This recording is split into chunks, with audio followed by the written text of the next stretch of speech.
They didn't even look me in the eyes when they said it. Just slid the crisp white envelope across the dining table like it was a dinner bill. My mother sipped her tea without lifting her eyes, and my father cleared his throat like he was reading out a grocery list. "It's time you helped your family," he said. "We raised you, fed you. Now your brother needs you." I opened the envelope slowly. Inside wasn't a birthday card. It wasn't a letter. It was a bill, a formal letter from a law office, demanding payment of $28,417.68 to cover my brother Thomas's debt. My name was listed as the responsible party. I looked at them, both of them, and they just waited. My brother sat at the head of the table, smiling like he'd won something, arms crossed, wearing that same smug expression he always wore when he got away with something. I noticed the Rolex on his wrist, the designer belt, the keys to a brand new Tesla on the table beside him. "You expect me to pay his gambling debt?" I asked quietly. My mom finally looked at me. Her voice was sharp, dismissive. "He's your brother, Brooklyn. You've been single, childless, and selfish your whole life. It's time you gave back." My name is Brooklyn James, and from wherever you're watching this, stay with me. Have you ever been treated like a stranger in your own family until they needed something from you? For 14 years, I built my life from the ground up. No help, no handouts. I lived out of my car while working night shifts and online classes. I built a marketing firm from scratch, with no loans, no favors. I survived on black coffee, ambition, and the belief that someday I'd be enough. Turns out I wasn't enough. Not for them. But I smiled anyway. Not the kind of smile you give out of joy, but the kind you give when a storm brews in your chest and you know this is the moment everything changes. "You had a lawyer draft this?" I asked. Thomas shrugged. "We figured it'd be cleaner that way." Cleaner? They weren't asking. They were ordering me to fix his life. I took the envelope, slid it into my bag, stood up calmly, and I said just one thing before I walked out. "If I pay this, you'll owe me everything." My mom laughed like I'd told a joke. "You don't own this family, Brooklyn." I didn't reply, because I knew something they didn't. They thought I was the same quiet daughter who used to do their laundry and pay their bills without asking questions. The one who sent birthday money and called every holiday even when they forgot hers. But that Brooklyn was gone. The woman who stood in their dining room that night? She had lawyers too. She had power, and she was done being their safety net. I didn't cry that night. I didn't yell. But something deep inside me clicked. Sometimes revenge doesn't come in fire or fury. It comes in paperwork, sealed envelopes, and a signature line they never saw coming. They thought they were taking my kindness for granted, but what they didn't realize was that the moment they turned me into an enemy, they created their reckoning, and I always keep receipts. The next morning, I didn't wake up with rage. I woke up with clarity. My phone buzzed. Emails, messages from Thomas, even a voice note from my mother dripping with forced sweetness. "Brooklyn, sweetheart, just sign the papers. It's not that much. You're doing so well. This is what family does." I didn't respond. Instead, I made a call to someone who actually knew the weight of loyalty. His name is Drew Mercer, corporate attorney, quiet, surgical, and deadly in a courtroom. I'd helped his firm with a branding overhaul last year, and in return, he told me, "If you ever need firepower, I owe you one." I was ready to collect. When I told him what happened, he chuckled softly. "They really sent you a demand letter? Signed and everything?" "Certified mail," I said. His voice grew sharp. "Then we send one back." While Drew got to work, I started planning. Not for revenge, but for removal. See, my parents didn't know something important. The firm I built over 14 years, it wasn't just profitable. It was lucrative. Quietly, I'd invested in 3 startups that went public in the last 5 years. I'd bought and flipped 6 properties under Shell LLC. My net worth was north of $3.8 million. They thought I was just doing okay, because I let them think that. But what they forgot, what Thomas forgot, is that I learned everything about power by watching them. And I learned how to take it back. So I filed a cease and desist letter in response to the legal demand, on official letterhead, delivered via courier to their house the next morning. Then I froze the monthly deposits I'd been making into their account for years. Yeah, that part. See, every month, I sent $2,000 to help with their mortgage, covered their gas, paid for the gardener and even Dad's meds. Never thanked me for it, never acknowledged it. So I cut it off. Clean, quiet. And then I waited. It didn't take long. 2 days later, my dad called. No hello. No softness. What the hell is this letter? It means if you contact me about Thomas's debt again, I said, we'll handle it in court.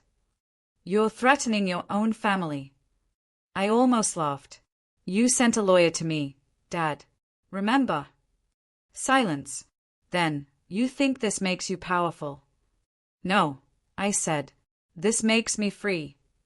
I hung up. That night, I sat alone in my apartment, surrounded by floor-to-ceiling windows overlooking the city skyline, a glass of red wine in one hand and a tablet in the other, scrolling through a document I'd been building for years. It was called the exit file. Names, dates, screenshots. Every time Thomas borrowed money and never repaid it. The time he pawned our grandmother's bracelet and lied. The time he forged my signature. Every receipt. Every betrayal. I'd kept it all. I wasn't collecting revenge. I was collecting proof. Because one day, I knew I'd need it. And now that day had arrived. My parents still thought they could guilt me into submission. But what they didn't realize was that the girl they guilt all those years, she had become the storm. And this family was about to be washed clean. 3 days later, I got the knock I'd been waiting for. Not from a friend, not from family, from a process server sent by my legal team. I stood by the window as the man handed a stack of papers to my brother on my parents' porch. Thomas snatched them, scoffed, and slammed the door, too arrogant to realize he was holding the fuse that would blow up his little fantasy. You see, while they were busy demanding money, I was busy demanding answers. My team had quietly dug into Thomas's financials, and what they found, wild. He'd forged my name as a co-signer on not one, but 3 different payday loans. That $28,417, it wasn't just debt. It was fraud. And now, I had the paper trail. I sent an email to my parents, polite and direct. You sent legal action for a debt I was never liable for. You knowingly tried to enforce a false obligation. As of now, any further contact will be handled through counsel. Brooklyn. My mom called 6 times. I didn't answer. Instead, I drove, not to the house I grew up in, but to my own private rental property 2 hours away. A house I'd bought under a trust name years ago, for moments like this. I unlocked the front door, stepped into the silence, and let out a breath I didn't know I was holding. Sometimes freedom doesn't roar, it whispers. And that whisper said, let go. Let go of their approval. Let go of the daughter they'll never see. A week passed before I heard from them again. Only this time, it wasn't a phone call or message. It was a letter. From their lawyer. But the tone had changed. No demands. No ultimatums. Just one phrase at the bottom of the page. Brooklyn, we request a meeting to discuss this family matter with Grace. Grace. Now they wanted Grace. After they tried to ruin me. After they sold my name to cover up his sins. I didn't reply. Instead, I posted something on Facebook. Nothing dramatic.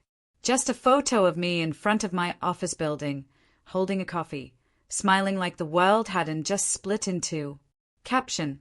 Some bridges aren't meant to be crossed again. Some are meant to be watched burn, so you remember never to walk that way again. Thomas liked the post. I almost laughed. Then I remembered.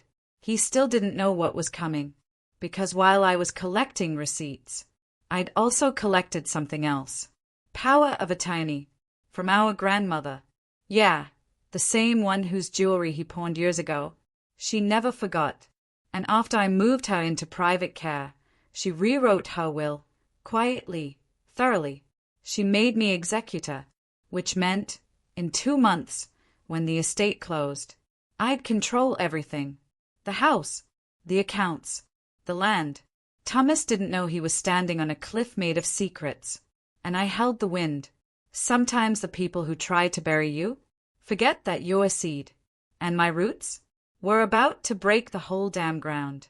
The day the estate settled was cold and clear, the kind of day that doesn't warn you anything's coming, but you feel it in your bones. I arrived at the law office early, sat in the lobby with a black coat draped over my lap, hands calm, heart silent. I wasn't here for revenge.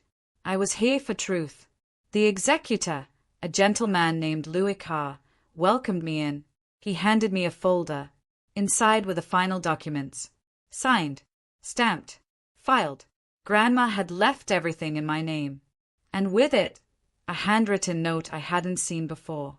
Folded into the back page like a secret she wanted me to find when the world finally cracked open. My sweet Brooklyn, you were the only one who showed up when I was alone. The only one who came without cameras or questions. I watched your parents worship Thomas while burying your light. So I give you what they tried to deny you your whole life. A name with power. Use it with grace. But don't let them forget. You were never the weak one. Grandma B. I didn't cry. I just let the words melt into my skin like armor.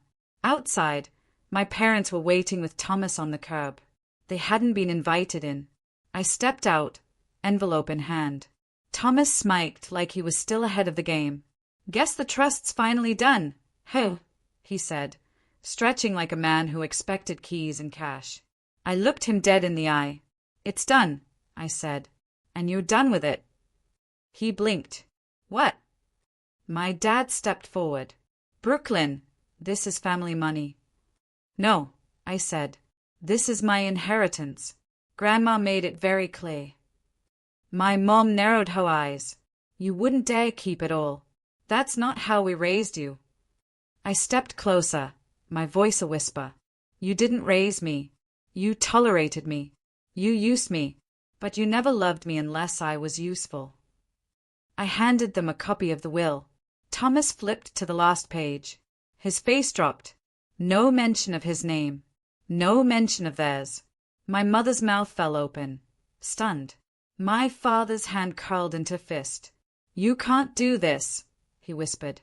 But I already had. I walked away without looking back. That night, I made one final move. I held a quiet press release through my PR team. Something simple, professional, but pointed. Brooklyn James, CEO of Nova Strategies, announced today the launch of the B. Grace Foundation, a $1 million initiative in honor of her late grandmother, supporting young women estranged from their families due to financial abuse. Within 48 hours, the story was everywhere. I didn't name names. I didn't have to. The comment section said it all. This hit home. I was the Brooklyn in my family. If this ever happened to you, say same in the comments. And the people did. Thousands. That night, I lay in bed, not angry, but clean. There's a difference between silence and peace. And for the first time in years, I had the latter. Because the truth? It doesn't always explode. Sometimes it drips like honey, and still poisons everything it touches. The phone calls stopped after the press release. No more fake apologies. No more voicemails from my mother crying about how could you do this to your brother. Silence. Until Thomas showed up at my office, unannounced, entitled, and still wearing that smugness like a suit of armor. Security called up. I watched him through the glass, arms flailing, pacing in the lobby like he owned the place. I buzzed them. Let him in. He stormed through the doors, voice already raised. Are you insane? Do you know what you've done? Mom's in tears. Dad won't eat. I didn't flinch. I poured a cup of coffee and handed it to him. "Have a seat," I said. "Let's talk." He hesitated. That threw him off. He wasn't expecting calm. "He Saturday." I closed the door and lowered my voice. "You lied, Thomas." He blinked. "I didn't." "You forged my signature. 3 loans. I have the documents, the IP logs, the timestamps." His face changed. Not guilt, not regret. Panic. "I was going to pay them off." "You didn't. You never were. You assumed I would. Just like you always have." He stood up. "You're really gonna ruin my life over a mistake." "No," I said quietly. "You did that to yourself." He started pacing. "You think Grandma left that money to you because she loved you more?" "Yes," I said simply. "She did." That landed like a slap. And then I said the part that hit harder than anything else. "She saw you for who you are. And she saw me." He stopped moving. That shook him. I leaned back in my chair. "I'm not pressing charges. Yet. But you'll sign this." I slid a single document across the table. A waiver, declaring he had no claim to any part of the estate, that he relinquished all financial ties to me and my business, permanently. He stayed at it. "You're blackmailing me." "No," I said, voice calm. "I'm giving you the clean exit you never gave me."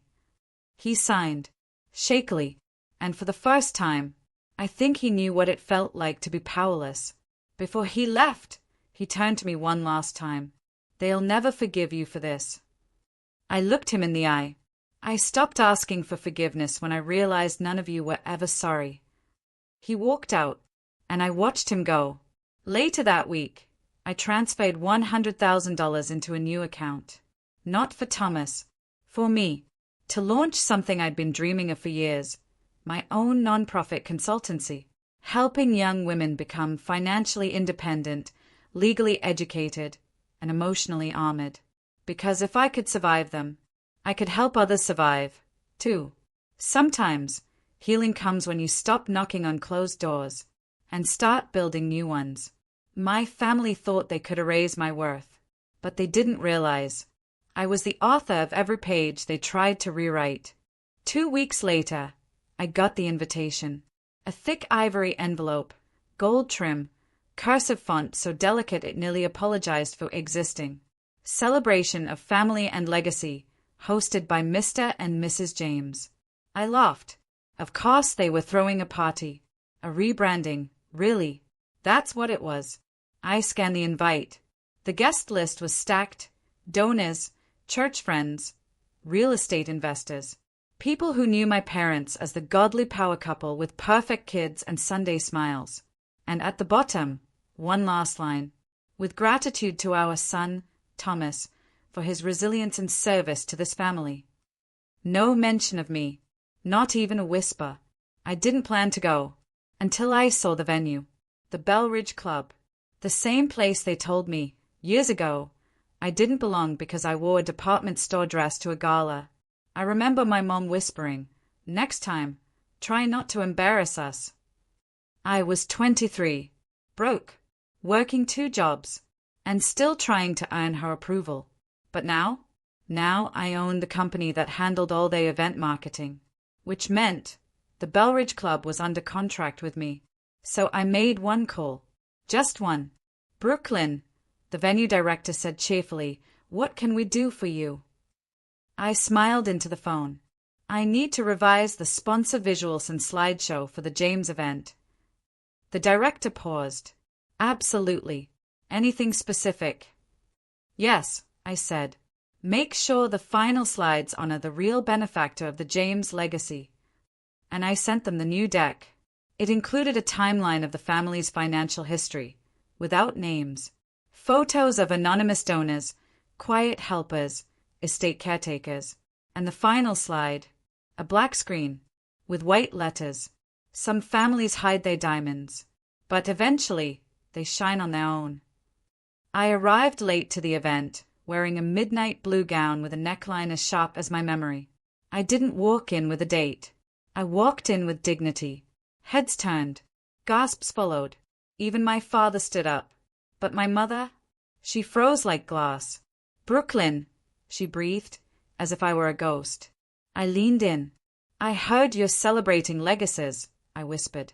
"I just came to see mine sparkle." The slideshow began an hour later. People clapped through the first part, family photos, vacations, Thomas shaking hands with the mayor. Then came the quiet shift. My deck, the anonymous support, the true financial journey, the mention of a woman who had invested silently, quietly, sacrificially for years. Some faces turned toward me. Some knew. Some didn't. But my family did. I watched my parents' faces fall in slow motion, realizing this wasn't their moment anymore. It never was. It belonged to the daughter they erased, the one who learned how to rise, alone. When the lights came up, I stood to leave. Thomas tried to stop me, but his hand hung in the air like an apology that had nowhere to land. I looked at him one last time. "You can't steal a crown," I said softly, "when you were never royalty to begin with." And I walked out. No applause, just the quiet click of heels down marble, and the silence of a kingdom I no longer needed to conquer. A week after the event, I got the strangest email of my life. Subject line: "Interested in telling your story." It was from a senior producer at a major digital media company, the kind that turns real-life narratives into short films, documentaries, or viral interviews. She'd seen the slideshow clip. Apparently, someone at the event had recorded it, posted it anonymously with the caption, "She built the empire they tried to bury her under." The video had gone viral. 2 million views. Thousands of comments. People asking, "Who is she?" I wasn't seeking fame, but something about the moment felt right. So I agreed. Not to be seen, but to speak for every woman who's ever been told to shrink so someone else could shine. The shoot was simple. Just me, a chair, and a quiet room. The interviewer asked, "Why did you do it?" I smiled. Softly, not out of pride, but peace. Because they left me for dead when I had nothing. And I realized, the most dangerous person in any room is the one who needed no one to survive. The interview aired 2 weeks later. By then, my foundation had doubled in donations. I had 3 speaking requests from Ivy League schools. Women were emailing me from all over the country, telling me they finally left toxic homes or confronted families who weaponized love against them. But it wasn't until I got the letter that I knew the healing had come full circle. It was handwritten. No return address, but I recognized the script. My mother. Brooklyn. I watched your interview. I didn't recognize the woman on that screen. But I realize now that's because I never really saw you to begin with. I'm sorry. For everything. Not because I want money or access or forgiveness, but because you were right. We broke something beautiful. And I see now. It was never you that needed fixing. It was us. Mom. I folded the letter gently and placed it in a drawer. Not because I needed to hold on to it, but because sometimes the final apology isn't for reconciliation. It's for release.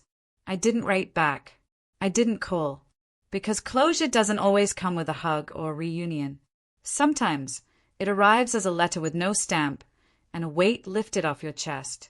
I stood on my balcony that night, watching the city flicker like a constellation, and I realized they tried to silence me with guilt. But I spoke anyway. They tried to erase me with shame. But I wrote my name in lights. This wasn't revenge. This was resurrection. And the woman they once ignored, she had become unforgettable. The first check I ever wrote from the Foundation's new scholarship fund was for $28,000. Same number they tried to wring from me. But this time, it went to a young woman named Kira, 20 years old. Estranged from her parents after refusing to cover her older brother's debts. Sound familiar?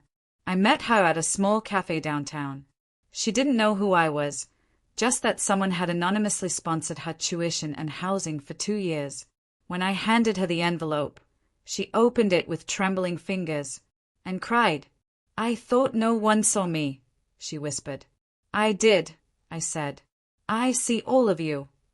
She had no idea her story had once been mine, but that didn't matter, because sometimes the most powerful revenge is giving to someone exactly what you were once denied. That same night, I got one final call from my father. I almost didn't answer, but something in me, curious or kind, I don't know, picked up. His voice was thin, older, weaker. Brooklyn, he said, pausing like he forgot how to speak to me. We lost the house. I stayed silent. They foreclosed last week, he continued. I didn't know where else to call.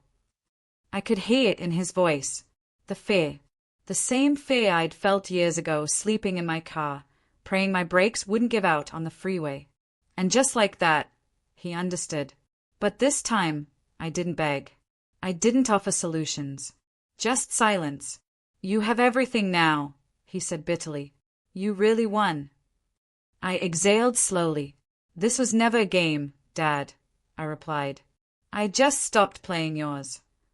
He didn't respond, so I hung up. No anger, no revenge, just the click of peace. I never blocked the number, but I never picked up again. A month later, the B. Grace Foundation opened its first community center. We held a quiet ceremony, no press, no cameras, just a room full of women who had survived family betrayal and come out the other side as warriors. On the wall above the welcome desk, we hung a plaque. It read, "To the daughters who were never chosen, to the sisters who became strangers, to the women who kept receipts instead of resentment, this is your home now."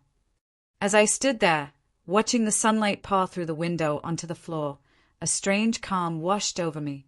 Not joy, not triumph, just stillness, because I had finally learned. The apology you never get, you stop needing it. The love they never gave, you build it inside yourself. And the family that discarded you, they become a chapter, not your story, not anymore. And as I locked the doors that night, keys in hand, heart light, I whispered one final word to the silence.